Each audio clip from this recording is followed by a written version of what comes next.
Horas dan Shalom, sahabat delima yang dikasihi Tuhan. Renungan hari ini firman Tuhan menyapa kita dari Yohanes 7 ayat 18. Demikian firman Tuhan. Barang siapa berkata-kata dari dirinya sendiri, ia mencari hormat bagi dirinya sendiri. Tetapi barang siapa mencari hormat bagi Dia yang mengutusnya, ia benar dan tidak ada ketidakbenaran padanya. Bapak, Ibu, dan saudara sahabat delima yang terkasih, apa yang bisa kita pelajari dari ayat ini? Pertama sekali yang bisa kita pelajari dari nats ini, kita bisa meneladani dari Yesus ketika Yesus mengatakan, barang siapa berkata-kata dari dirinya sendiri, ia mencari hormat bagi dirinya, tetapi barang siapa mencari hormat bagi Dia yang mengutusnya, ia benar dan tidak ada ketidakbenaran padanya.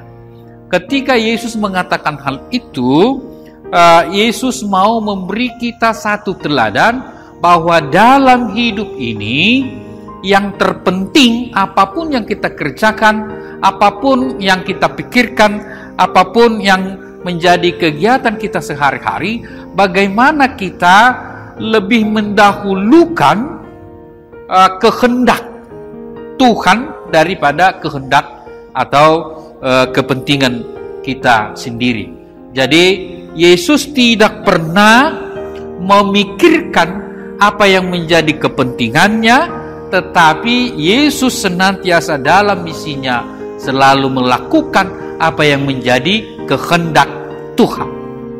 Dari beberapa laporan Alkitab, kita bisa tahu tentang hal ini.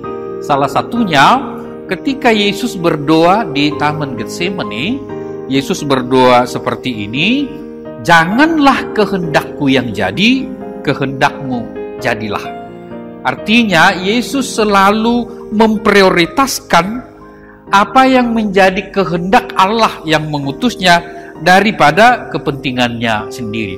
Dan ini yang patut kita teladani dari Yesus. Menjadi pertanyaan sekarang, apakah kita salah kalau kita memikirkan kepentingan kita, kehormatan kita sendiri, dan lain sebagainya yang agak sama dengan itu? Memang tidak salah, tetapi jangan sampai karena kita memikirkan hormat atas diri kita, penghormatan untuk Yesus menjadi tertinggal. Itu yang pertama. Yang kedua dan yang terakhir yang mau kita pelajari dari ayat ini adalah ketika Yesus berkata-kata dari apa yang dikehendaki oleh Bapa yang mengutus Dia, sebenarnya Tuhan Yesus sedang melakukan kehendak Bapa di sorga.